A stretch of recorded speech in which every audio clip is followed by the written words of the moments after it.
4.3 goes over log functions. It tells us that when we use the definition of logarithms to switch back and forth between logarithmic form, which is log a of x is equal to y, and the exponential form a to the power of y is equal to x, it is helpful to notice that in both forms the bases are the same. So literally log form is just the inverse of exponential form. Okay? So you want to take into consideration, look at exponential form first. You have something to the power of y is equal to x. A to the power of y is equal to x. If you were to put this into log form, that a, that's your whole number, that's your base, becomes a subscript number. Becomes a little number after the word log. The answer becomes your whole number, and your power becomes your answer. Okay, so it's literally you're working a little clockwise, counterclockwise, depending on the way that you're looking at this, either going from exponential to log or vice versa, log to exponential. With these examples, if you look at this table, you are given the example log 10 of 100,000 is equal to 5. This is just telling you that 10 to the 5th power is 100,000.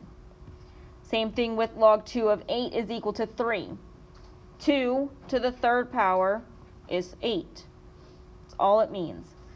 Log 2 of 1/8 is equal to -3rd just means 2 to the -3rd power is 1/8. Remember, with negative powers, take the reciprocal of the base, then raise it to that positive power. For the bottom one, log 5 of s is equal to r just means that 5 to the power of r is equal to s. When we look at these logs, you're looking at the power and a base. Okay, so you just got to keep in mind and understand that log a of x is an exponent. That's all it's representing, is an exponential expression.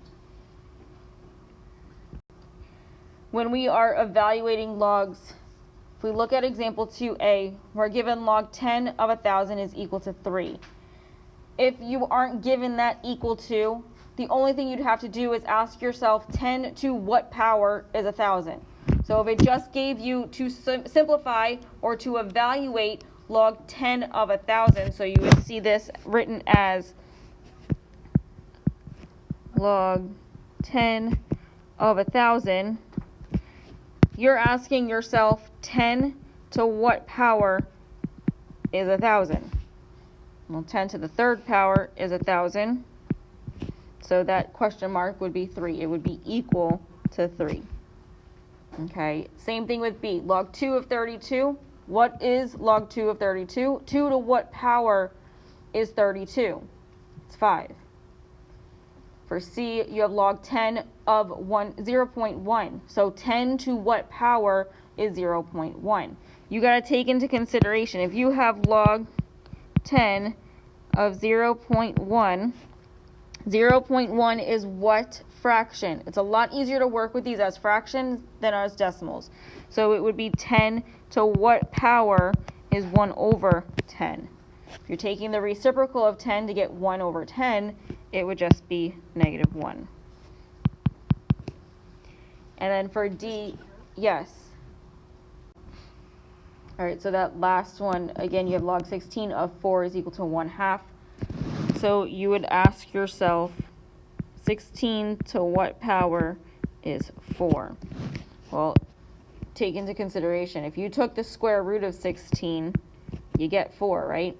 So if you're looking at the root, the square root, that would be 16 to the power of 1/2.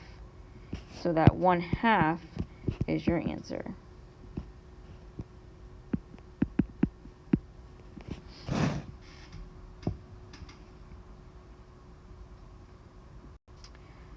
With your logs, they are functions, so they are lines on coordinate planes. You need to take into consideration that it's the inverse of an exponential function, which just means if you know that an exponential function looks similar to this, where you have an asymptote, your log function will be the inverse of it, so it will literally flip. It'll mirror each other. with all of these functions, if you have the inverse of an exponential function, you would be able to draw a line between the two drawn functions, and they would mirror one another. Okay. At example 3, we're looking at different properties that we have here. You got to keep in mind when you're looking at these. Your base, that little subscript number, is being raised to what power to equal the whole number? So if you look at the first one, log 5 of 1 is equal to 0. This is just telling you that 5 to the power of 0 is 1. Okay? For log 5 of 5 is equal to 1. Couple things with this. When your base is the same as your number, your whole number, they cancel out and it's just 1. Okay? You also can look at it as 5 to the first power is equal to 5. So that 1 is your answer. But either way, if your base and your whole number are the same number, it cancels out and it's 1. For that log 5 of 5 to the 8th power, same exact thing. However, when you have a power on a number, that power goes out in front and you will multiply that power by the log.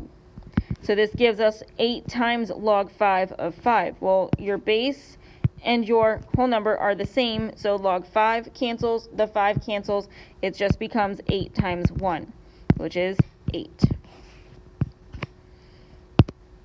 For 5 to the power of log 5 of 12, same thing. If your power and your whole number have the same base and the same number, they cancel out. So it's just 12 is equal to 12. Okay? So with this, you could also think of it as, it's really not 12 is equal to 12. It's just 12 because the 5 and the log 5 are 1, and 1 times 12 is 12.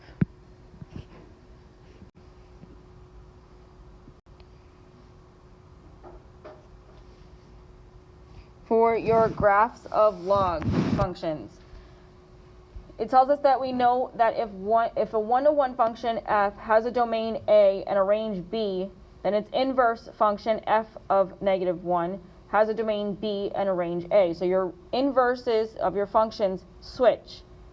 Okay? Switch your domain, switch your range. If your range for your exponential function is all real numbers, then the range for your log function, if your domain for your exponential function is all real numbers, then for your log function, the range opposite is going to be all real numbers. It tells us that since the exponential function f of x is equal to a to the power of x, with a not being equal to 1, it has a domain of all real numbers and a range of 0 to infinity. If we take the inverse of this function, we would have f to the negative 1 of x is equal to log a of x. So our domain would become our range from the exponential function of a to the power of x, and our range from the a to the power of x would become our domain of the log function. So you got to remember, you got to take in mind that we're just switching these. This is all real numbers, this is all real numbers. So we're just, the domain goes to the range, your range goes to your domain. So just switches. It tells us that the graph of f of negative 1 of x is equal to log a of x is obtained by reflecting the graph of f of x is equal to a to the power of x in the line y is equal to x. What does this mean? It means that the graph of y is equal to, or f of x is equal to a to the power of x, that's that blue line there. If you draw the line y is equal to x, it will give you the line that is the invisible part or place where that original blue line that you drew reflects itself to give you the y is equal to log a of x. So again, I keep saying this, exponential functions are inverses of log functions and vice versa.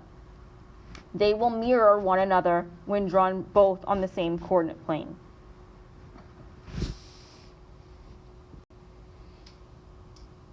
this tells you that for the function y is equal to a of x, it is very rapidly increasing function for x is greater than 0, which implies that that y is equal to log a of x is very slowly increasing for the function for x is greater than 1. So again, it's just opposite. All right. Same thing with log a of 1 is equal to 0. If the x-intercept of the function y is equal to log a of x is 1, then the y-intercept is a vertical asymptote of y is equal to log a of x, because log a of x goes to a negative infinity when x also goes to positive or to 0. With this example that's done for you, it just tells you to sketch the graph of f of x is equal to log 2 of x. You're plugging in values of x. So if we are given that x is 2 to the third power, we get log 2 of x is equal to 3. So the power is your answer. From there, when we do all of these, we just graph those ordered pairs, draw the line through it, and we see that if we use the y values for the x column in this table, that would have given you the exponential function of 2 to the power of x. And that would just literally mirror these two. So instead of it going, you would have the invisible line here, and the two would mirror each other. Okay.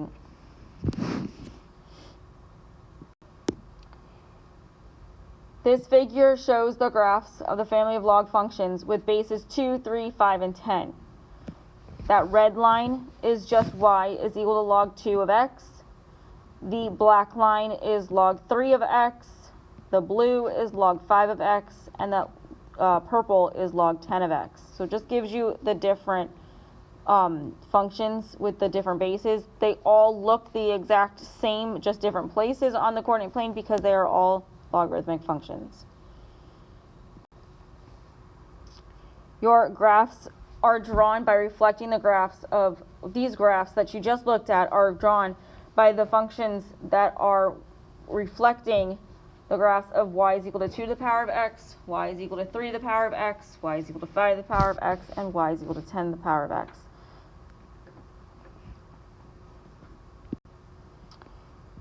For this example that's done for you as well, it tells us to sketch the graph of each function and state the domain, range, and asymptote. For example A, we have g of x is equal to negative log 2 of x. So you look here, that's that red, no, yes, that's the red line that you see there. So with that one, if you look there, what's your domain, what's your range? Your domain for this, what are your x values that are being covered? It goes from 0 all the way to positive infinity. Your range is going to be all real numbers. And then the asymptote is that y is equal to 0. Okay, so that red line does not pass over the y-axis, so that's where your vertical asymptote is going to be. That blue line is the line of f of x is equal to log 2 of x. So this one here isn't drawn on this graph for you. That shows you the parent function when we're working with this. It's not the inverse of the negative log 2 of x. It's just what it was before it had the reflection in front of the negative that was applied to it, which is the reflection across the x-axis. Okay. So you'll see here that whenever you're working with these log functions, you do have a vertical asymptote. So it's going to be y is equal to something. For natural logs are represented by that ln button on your calculator. You also have that e button that we worked with prior to this with those functions or the equations that we worked on. This all ties into each other. Your natural log, that ln, is the inverse of e. Okay, so with this, whenever you have the natural log being multiplied by e, raised to the power of e, vice versa, It all cancels out, just like when your base is the same as the whole number on the log. Okay, so this again just gives you the visual of these two lines on a coordinate plane. So you see here, this blue line gives you that y is equal to e to the power of x. The red line is just the ln times x. Okay, so again, those are inverses of one another as well. You have different properties for these, just like you do for logs. Okay, so when e is raised to, when you have ln of 1, it's just 0. ln of e, the ln and the e cancel out, and it's just 1. When you, here, I'll look at some of these examples to show you a little bit easier. For example A here, we're given ln times e to the power of 8 is equal to 8. Because the ln and the e are being multiplied by one another, they cancel out, so the 8 is your answer. For B, we have ln times 1 to the power, 1 over e squared. You got to keep in mind, this is rewritten as ln times e to the negative second power.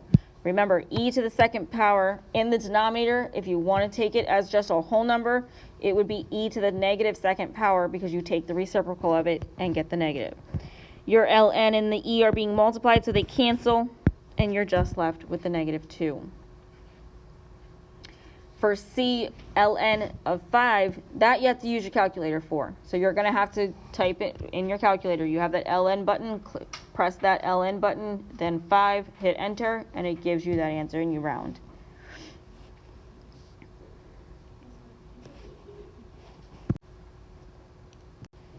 For the last part of your lesson, you're just finding the domain of the given function.